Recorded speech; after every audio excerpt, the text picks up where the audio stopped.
Welcome to Transform Now, the podcast brought to you by SS&C Blue Prism. Enterprise AI isn't just a tool, it's the heartbeat of smart organizations like yours, helping to reinvent work to deliver higher growth, more customers, and better experiences. Join us as we discover how AI-powered work orchestration and automation is making things better for everyone: customers, employees, shareholders, and most importantly, you. Let's get into the show. Hello, everyone. Welcome to Transform Now. This is our very first episode of the year, and we're going to focus it on predictions for 2025. So Michael Marchuk and I, your co-host for Transform Now, we're here and we invited a special guest, our colleague, Dr. Lou Bachenheimer. Lou, thank you for joining us. Hey, all. Thanks for having me, Brad. It's great to have you. And what we did was pretty simple. We went our separate ways. We all came up with 6 predictions for 2025, and we don't know what each other came up with. So this will be the first time for us to see what each of us put together. And we're going to go through those predictions. We're going to react to them. We might throw a few tomatoes at some of them along the way. And then we'll see at the end how many we had in common. I'm assuming we're going to have at least a couple that are very, very similar, but you never know. We're three. I just been looking forward towards the end of 2025 when we look back and say, oh my gosh, did we get it in wrong? Oh, no, I think we should definitely revisit at the end of the year and see who got the most right. There you go. I think that's a fantastic idea. So before we jump in, let's just each give a quick intro. Tell us what you do for SS&C Blue Prism. And also I'll add a personal one. What's something happening in 2025, a personal milestone, or just something that you're looking forward to that's more personal? If we could add that to the intro, that would be good. So Dr. Lou, let me pass it over to you to get us started. Awesome. So, hey, y'all. I'm Dr. Lou Bachenheimer. I'm the CTO of the Americas for SS&C Blue Prism. I've been with the company for 6.5 years now, so quite some time, worn many different hats during that period. But it's been a lot of fun in this role post-acquisition because we've been able to, act like a kid in a candy store with all the new tech SS&C brought on board. So I had my fingers in the cookie jar of AI quite a bit, and excited to talk about where I think it's going to be going. As far as what I'm looking forward to, so in 2025, my oldest child will be turning 5, and that's an exciting one because that means that she can finally start signing up for lessons. So she's going to start off with piano and jiu-jitsu. So super excited. They do that at the same time? No, different lessons. So Lou, your oldest child is turning 5. My oldest child just turned 30. So let's see, there's a little bit of an age difference here, but old enough to take some lessons. Yes. All right, Michael, how about you? Michael Marchuk. I've been with SS&C Blue Prism now for over 8 years. And like Lou, worn many, many hats. Love doing our podcast with Brad. Brad and I have so much fun doing this podcast. So I'm really looking forward to continuing that in 2025. For Blue Prism, SS&C Blue Prism, what I do daily job though is I run our advisory program, which includes a lot of work with our methodologies, which helps people adopt and adapt to the changes that the technology that we're developing bring to them. And from a personal perspective for this year, Brad, you know that my Kindle is like red hot all the time because I am continually reading, but I'm pushing forward with that again to try to, not break it, but push real hard so that I can get up to 35 books in this year. Last year I did about 32. So I'm Brad Hairston, and like Michael, I do a lot of thought leadership. That includes writing and presenting, podcasting, webinars, you name it, on enterprise AI. I work with a lot of our partners, including the advisory partners like McKinsey and Bain and BCG. I manage the relationship with them. And my milestone for this year, something I'm really looking forward to, my wife and I are celebrating our 35th anniversary. So congratulations. That's a pretty big deal. And we're excited to celebrate that. All right, Dr. Lou, let's start this off with you. why don't you take us through your top 6 predictions for 2025? All right. Well, I am going to start with a hot take in that I think we're going to see generative AI having a much smaller role overall.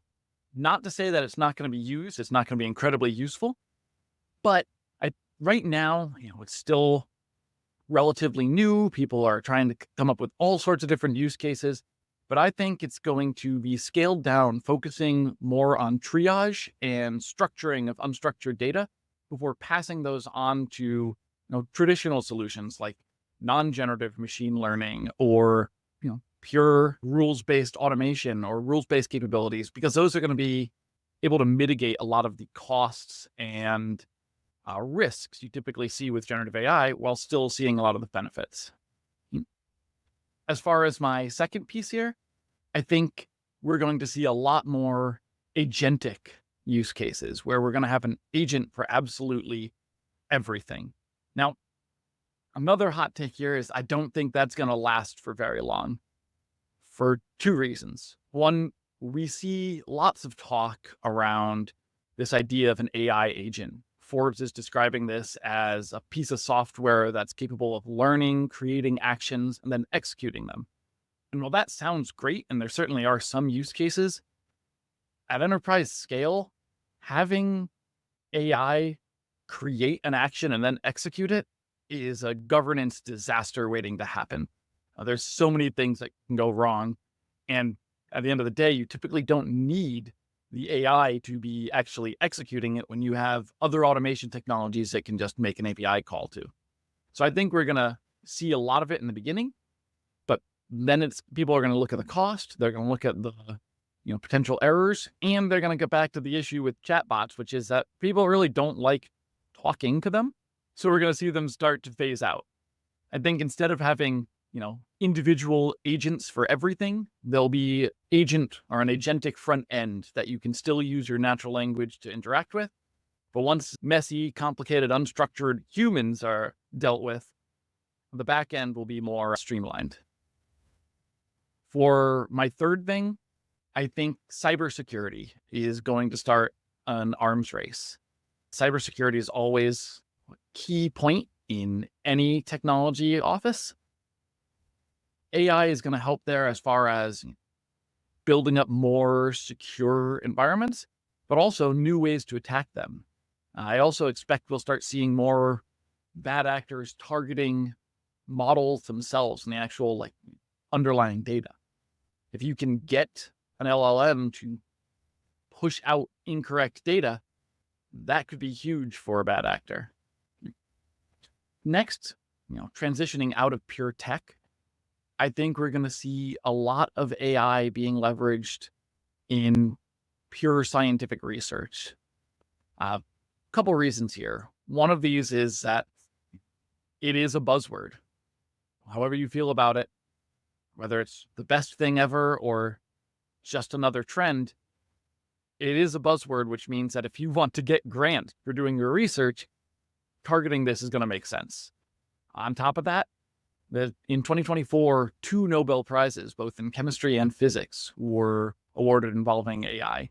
So we are going to see that as a driving factor.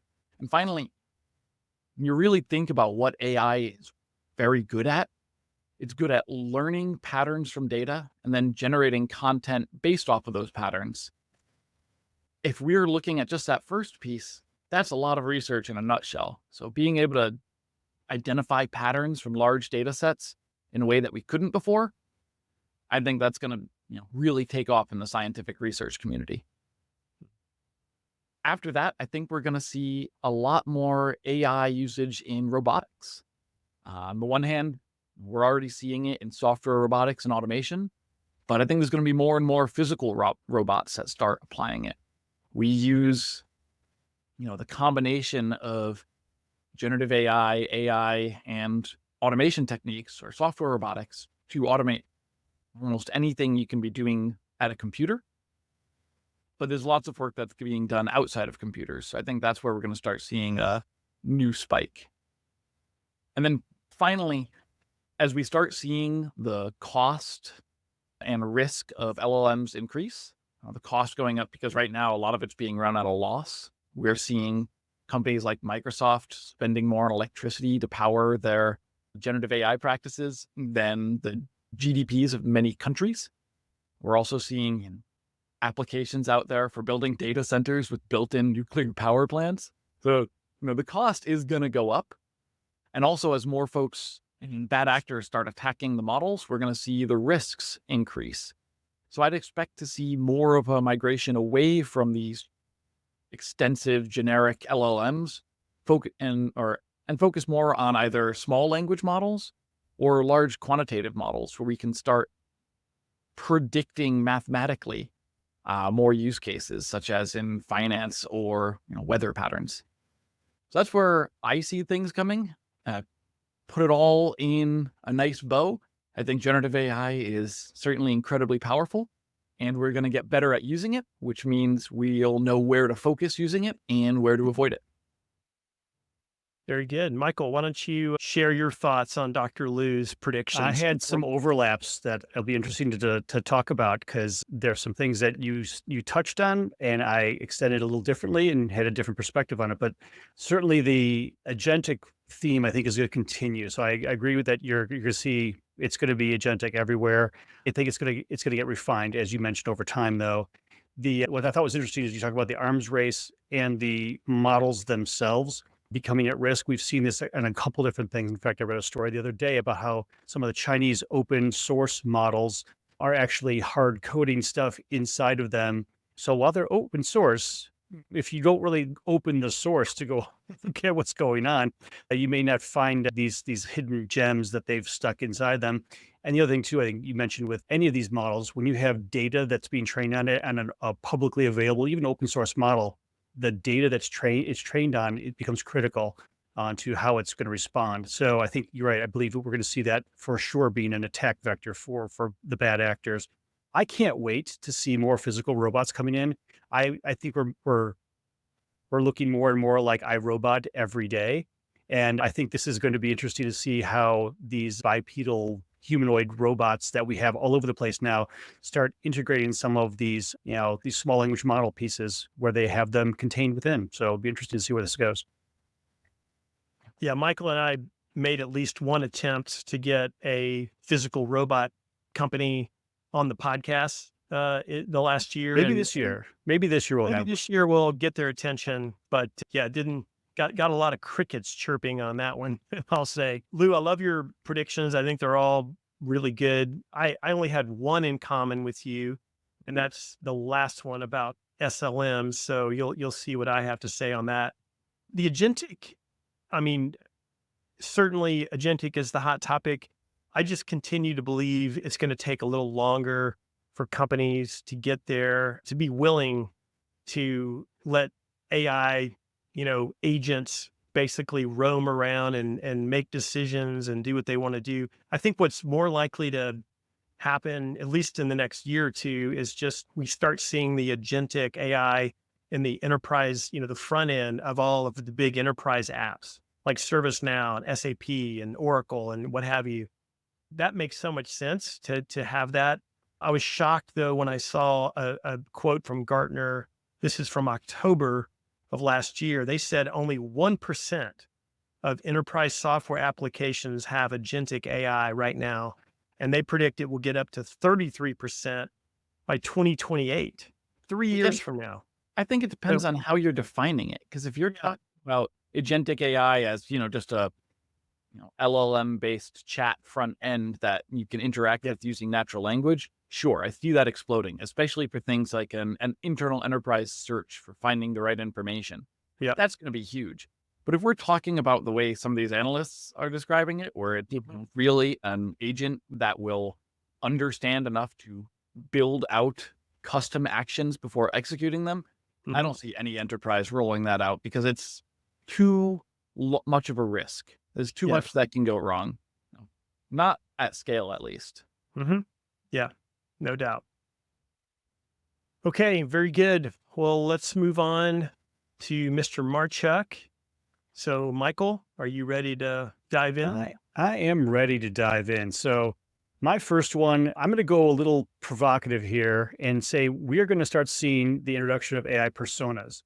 And what's an AI persona, you may ask? Well, I see an AI persona being an amalgam of both the agentic concept of being able to do specific activities and work wrapped together with very specific skill sets or targeted skill sets. So you have a persona that you would potentially apply towards tax work within your organization, or accounting, or operations, or shipping, or something along those lines, where a specific activity or actions happen within those agents in that role, but that role then is tailored based on the training that the small language models use within that particular persona. So I see this is going to be something that is going to emerge in 2020, 2025. Do I see it happening everywhere? No, but I definitely see this as a potential, a next step, taking agents, which we've seen the concept of agents with our digital workers for years now, and the training that they were and how they apply it in an organization, but taking this next step of wrapping it all together so we have it filling a specific role within an organization that then could be used across multiple organizations. So you might find a tax persona that could be sold to anyone who is in the UK, or anyone who's in Germany, or anyone who's in the United States in a specific state or whatnot. And that persona then could apply to all of the organizations who could leverage that from it. So that's my first one, is this whole idea of personas wrapping agents with very specific training knowledge. Okay. The second one we go to is, like Lou said, it's going to get way more expensive with all of those nuclear power plants that are powering these data centers now.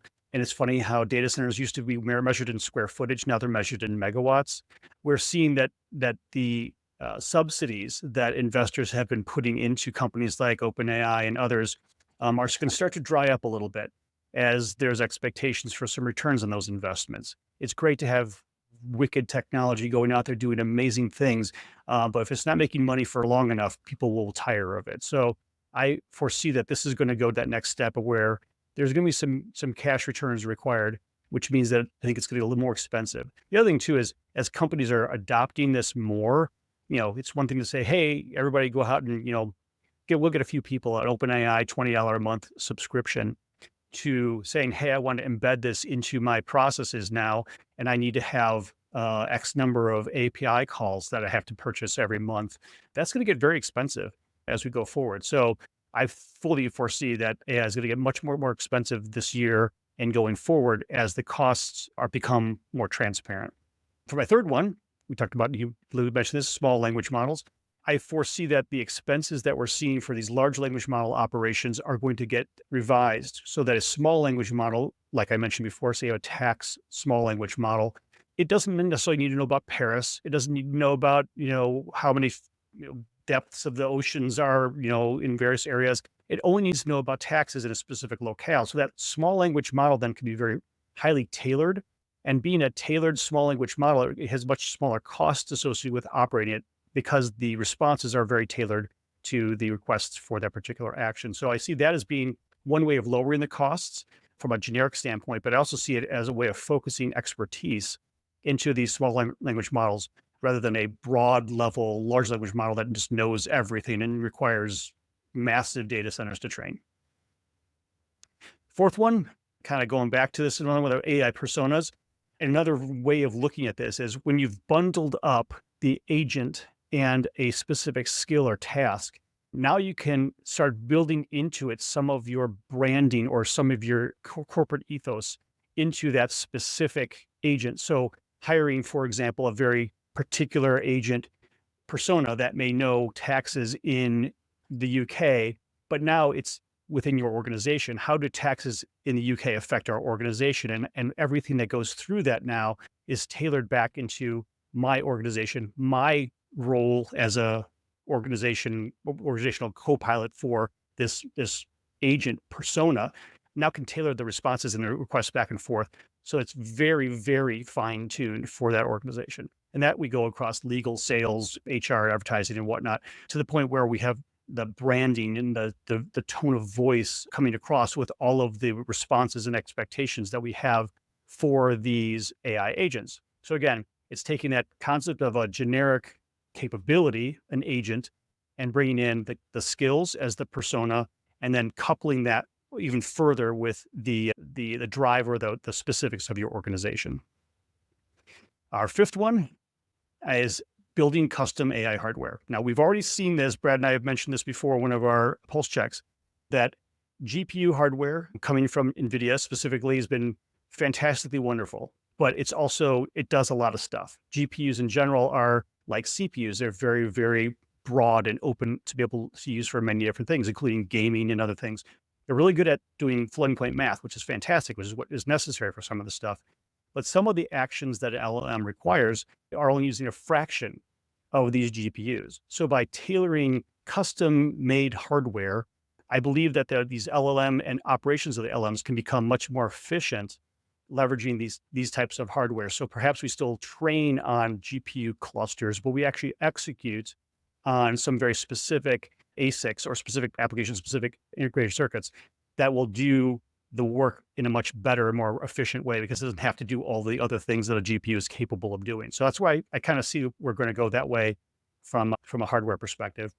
And then finally, kind of wrapping it all together here, everything with hardware, we're going to need a peopleware upgrade here. People are a big challenge. And coming from where I sit in terms of our methodologies and how we leverage adoption, this weighs very heavily on me to see this within organizations, because this is not just another technology we work out there to help people be a little bit more efficient. This is a sort of sea change in how we approach work and how we approach the roles that we currently have versus the roles that we should have within an organization as a person. And while we can roll out the tools and buy people OpenAI subscriptions left and right, if they're not able to leverage them to actually get better at what they do for the organization, then it's really just money spent on nothing. So getting training to the people who are actually leveraging these technologies in the most effective way is going to be the next step that organizations absolutely need to focus on. And, Brad and I have gone through, in fact, our last pulse check was really talking a lot about that in terms of some of the training and the surveys that have gone on, that this is a deficiency that a lot of organizations see. So I really see that as be our next frontier, is to get our people ready for all this new technology. Good stuff, Michael. Lou, let me defer to you. Why don't you weigh in on some of Michael's predictions, and then I'll go. Yeah. So for the most part, I think these are really good. I think your call out about the hardware is especially relevant. As we see those costs going up, we're going to look for ways to have them go back down. As far as the personas, I agree and disagree, because when I think you're 100% on that there are going to be AI personas that are trained in specific areas, there's really three parts to that process, right? You need to have first the user interface. So having the LLM be able to interact with people. So that's your typical agent. Then you have your actual knowledge base, which is the AI itself. And then you have the actions they're taking. I don't think that having the AI take the actions is going to be something that gets scaled out. So I think that will be plugging into pre-existing automation technology. Once intent and data are structured, the actual execution is the easy part. So I think, though, that means that where we're going to see a lot isn't necessarily the agents, but the trained models as far as the personas. Because, again, I don't see a world where I want to talk with 8 different AI agents and say, oh, I need to do XYZ. Which AI am I supposed to ask about that? It's just not going to happen. We're going to have a single front end AI that does all that triage for us. And once we've moved the messy people out of the way, it's straight through processing from there. But yeah, as far as the peopleware, I think that's a very good call out, because having the tools, again, is meaningless if people aren't using them and using them in a way that makes them cost effective. So I would just add, I liked your predictions as well, Michael. Really, really good. Your second one about Gen AI or AI costs going through really taking or surging in 2025. I couldn't agree more. I mean, you look at OpenAI, right? They came out, they changed their model. They want to be for profit. And then what did they do in 2024? They lost like $9 billion. So I don't think all these models and all these free, chatbots that they provide will probably remain free for long, or the functionality will get so diminished that you just can't help but get a subscription of some sort. And that's just a small piece of it. I think the companies that are using Gen AI at scale, they're going to see this cost really, really increase. And so they're going to have to be smart about, how they use it, where they use it. And I think it's one of many factors that will drive them more toward using SLMs like we've been talking about. So your point number 3 is spot on. I have a similar one in my list because I think that just makes so much sense, especially with the increased openness to using open source models. Many companies, our company as well, finding success using open source small language models or even large language models to automate, certain tasks. We've had success with that. So those are all good. And then the custom AI hardware. Yeah, I think the big AI companies, the big tech companies, they're tired of having one supplier, that being NVIDIA, and all of their money and their budgets and everything gets sent over to NVIDIA. So I think for that reason, they're going to look for more specialized, more affordable hardware to run their models. And then I think the energy demand and the issue we have globally about not having enough power to support all these data centers that have cropped up, I think that also is going to push businesses and countries to look for a more efficient AI hardware so they can reduce the energy required and be better for the environment and all those things. So really good stuff. And I'm going to tell you right off the top here that I went in a very different direction with a lot of mine. So, looking forward to seeing yours. They all have an AI element to them. I will say that, but they're definitely kind of all over the map. So my first prediction is around deep fakes. And I believe that deep fakes are going to be one of the aspects of AI that will be regulated in the very early going here by, local and state and federal governments.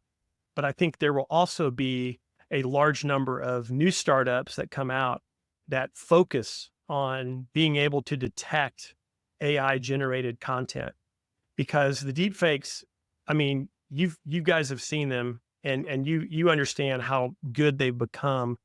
It's just opening the door to so many bad actors who are thinking of ways they're going to use this to earn a buck in a illicit manner. There are people that are going to, damage reputation of people by creating deep fakes. I messed around with one of the startups that gave me the ability to create an avatar of myself, and I was able to tell it to say things in like 10 different languages. And I took the video and I shared it with family and friends, and many of them thought I had gone and taken lessons on how to speak in these different languages. And I said, no, that was all AI generated. And they were all amazed. And I would say most of them were horrified at the same time. So I love deepfake. I mean, I think it's a really cool aspect of AI. I think there can be good uses of it, but I think there are just as many bad uses. And so it needs to be regulated. And I think that's going to be one of the first to get focused upon. My second one, and this one, to me, immediately what jumps out in my mind is the movie Her with Joaquin Phoenix. I don't know if you've seen it, but, he basically has a friend that becomes his friend, his confidant, advising him on everything. He's talking to the AI. Of course, it's Scarlett Johansson's voice, so I don't blame him for getting connected to it. But I think a positive, take on this that we will see, and that's why I have it as a prediction, is, using it as a mental health application. So giving, personalized therapy and emotional support to people who need it. I mean, there aren't enough therapists. A lot of people don't like doing therapy over Zoom or a web interface, and they don't want to go in and meet someone. I think this is an area where, AI could fill a gap, and it really could become an effective means of giving people something they need to manage anxiety and stress or depression. And we've seen AI become much more emotionally intelligent. Michael did a podcast with a version of AI called Hume AI, and it's a very empathetic, emotionally intelligent take on AI, and it was very impressive. I listened to that show, and I think they are figuring out how to make AI more presentable, more empathetic, and get people's attention. So I think there could be a positive play on this in the mental health area. AI assisted search. I think it's going to overtake ad driven search. Michael and I have talked about this on our podcast here in recent weeks. So OpenAI added search to ChatGPT at the end of last year. Google now says they're headed in this direction. So I think, people are ready for something beyond the traditional Google. I search and I realize that most of the results are going to be ad driven or advertiser driven. I want a better experience. I want to be able to take a picture or play a video and then let my search engine use that and go find where I can find that product or, find that musician who played a song. I mean, it's a variation of things that we already see in play, but I think doing that through the search engine, the search interface with AI is going to be a much better experience. So I think it's going to take off, and I think people are going to bail on, purely ad driven, and they're going to move in this direction. It may be with Google. I'm not saying it's away from Google, because they apparently are headed in the same direction. My fourth prediction, I told you it's all over the map. I think nuclear energy is going to assume a much bigger role in not just addressing global power, demand, which has surged to all-time highs, but I think it will specifically play a big role in providing the energy needed by all these AI data centers. And we've already seen some of the big tech companies do things like this that are very unnatural for them. Microsoft is like rebooting 3 Mile Island to provide power for their big new data center. Google has a relationship with a nuclear plant. I forget the name of it, but I mean, it's absolutely going to be a valid source of energy for AI and for big tech. And I think it also has the added advantage of being a very clean, very efficient form of fuel. If in the US, it can get over all the negative PR that came out of the 80s and 90s. Of course, Chernobyl has something to do with that too. But I think it will find a way to bring people on board. And now that Microsoft and Google and all these companies are starting to leverage it, I think we will see an uptick in nuclear. Number 5, Michael, you're not surprised by this one. I think cryptocurrencies and blockchain will finally get a bit of a bump that they've been waiting for. I know a lot of people are going to raise their eyebrows at this because they don't think it'll ever happen. But even especially in the US, where we have a new administration coming in that's very crypto, very blockchain friendly. We have a lot of other elected officials who are crypto friendly. And I think the time is just right with AI, with the data centers, with just the convergence of a lot of different things to finally get this over the hump. And you even see some of the large financial services companies starting to edge in this direction, like JP Morgan and others. So yeah, I think we're going to see a spike in it. And I think before too long, we'll all be using crypto to pay for our bills or Christmas presents or whatever. Even you, Michael. My sixth one and final one, and this is the one we've all said, is I do think SLM usage will become more prominent than large language model usage. And we talked a lot about cost. I think there's also the fact that you can, I think, have more privacy. You can have a better way to integrate it with your own data. Everything can be done kind of in-house in a private, more private environment, and it can be more specialized. That seems to be a trend that people want. They don't want the generic LLM that's been trained on the internet. They want something that is industry relevant, that has other levels of specificity that make it very, very useful and practical for them, for their employees, for their customers. And I think SLMs just play right into that. And going back to the point, Michael, you made about AI hardware, we're even seeing some very small AI hardware products be created that themselves are housing, models with 3 billion parameters on them, which is amazing that you can have that on a little chip. But that the SLMs are going to be more prevalent on the smaller hardware, the more efficient AI hardware that's starting to come out. And so I think we're gonna definitely see an SLM uptick, and the big large language model companies will probably adapt, and they'll probably get more into the SLMs. But that's my take on that one. So I will stop there, and I'll let both of you weigh in on my crazy predictions. Any thoughts? I gotta say, it's nice that you went, in a completely different direction, because it gives us so much to talk about. It does. Hey, like looking at these, I think the first one, 100%, but I do hope that they delay passing any regulation until after JFK is the guest on this podcast. Yeah.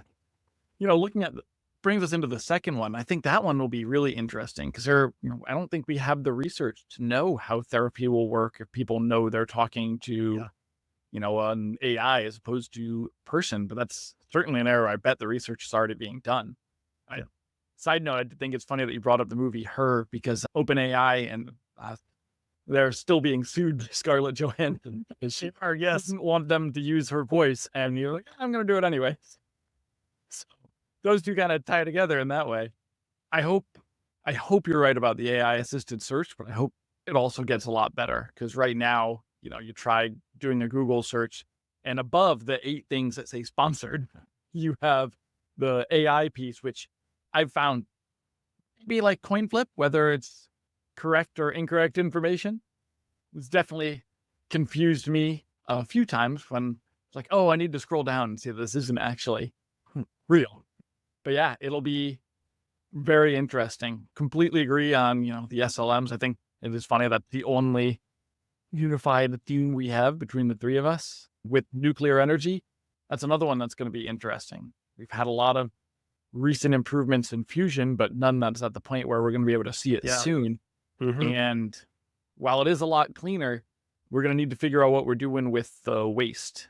I used to be in research in nanotech, and we would deal with radioactive materials from time to time. And I'll say this, when I was doing research, some of the smartest people in the world on these topics worked in the national labs in Los Alamos. And the best solution they had for dealing with this nuclear waste was to put it in barrels full of clay kitty litter. And that was not always 100% effective, especially if someone uses the wrong litter.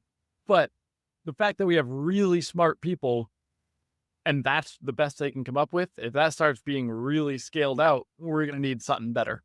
We're going to need more kitty litter is what you're saying.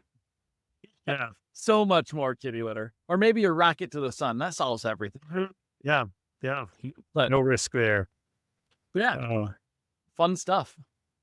I have some counterpoints to some of Brad's. While I agree with them in general, I have some counterpoints. So deepfake piece, totally agree. We need some sort of regulation or something to be able to define what a deepfake is, because quite in fact, you start talking about what you had done with HeyGen to be able to create your speech in multiple languages. That could be considered a deepfake, but then again, it's a application of that technology in a way that is potentially positive. So understanding where that technology could be used in a negative way for a bunch of other bad things, which we can all imagine in our mind at the moment. How do we address that while not squelching the technology overall? So the regulation piece of things will be very difficult when it comes to that. So I'm all for protecting people. I just don't want to overregulate the capabilities because there are some very positive things that can come out of it too. So to me, that's a one that's going to be a tough one to walk through. The mental health one, yet another one. I agree in principle, but I also have, we've heard too many stories of, the AI telling someone to kill themselves and they did. There needs to be some very strong guardrails put in place if folks are using any kind of AI for a mental health application, because it does have the capabilities of perhaps bringing you into a course that isn't necessarily healthy for you. So that's another one. You tread carefully on that one.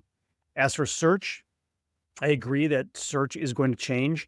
I believe that Google is already pushing past this. I think we're going to see, we talked about this in one of our other shows, the concept of embedding searches that still are ad sponsored in some way into an AI driven search component is going to be very tricky, because now you have the capability of saying, well, here's an ad that I'm going to embed subtly into the response types that I'm responding back to you by. How do I know? Again, this gets back to the deepfake. How do I know if it's hallucinating, if it's giving me accurate results, or if it's giving me ad-based results, which may be accurate, but are also very highly biased towards the person who paid for that particular response. So that one there is another one where not sure how we're going to tread through that one, because it's pretty obvious when we're doing from search how it's likely that none of us are going to go to page 74 to go start our search results, right? We're going to start at that first page, and anything past that first or second page is really irrelevant because we just don't search beyond that. How do we change that mentality when we look at an AI search, which is going to do a lot of that work for us? How do we get that relevance to be pushed up to our eyeballs so we can see what it is without being so highly biased by those paying for it that we want to go back. We yearn to go back to the days of the standard Google search, right? So again, another one that's going to be tough. And I will not be using cryptocurrencies anytime soon. There we go. All right. My favorite explanation of cryptocurrencies was that they're basically just beanie babies. People have decided they're really expensive, but at any point in time, someone could, oh wait, no, it's actually worthless, and everything crashes. So, yeah, beauty is in the eye of the beholder, and there's a lot of beholders. I got some tulips for you, Brad. Very good. All right, so gentlemen, it's been a lot of fun just talking about the year and some of the things we expect to happen. And Lou, per your suggestion, we'll regroup at the end of the year, and we'll see how many of our brilliant predictions came true, or maybe none of them comes true. Well, LQMs, which I will point out being the only one who mentioned, are good at predicting things like human behavior. So maybe next year I can cheat and use one of those. There you go. That's the way to do it. All right. Well, thanks again for your time, gentlemen. Happy New Year, and bye for now. Thank you for listening to Transform Now, the podcast from SS&C Blue Prism. You can find all of our episodes on your favorite podcast channel, as well as YouTube. To stay on top of the hottest topics in the world of enterprise AI, subscribe now. The future of work is here.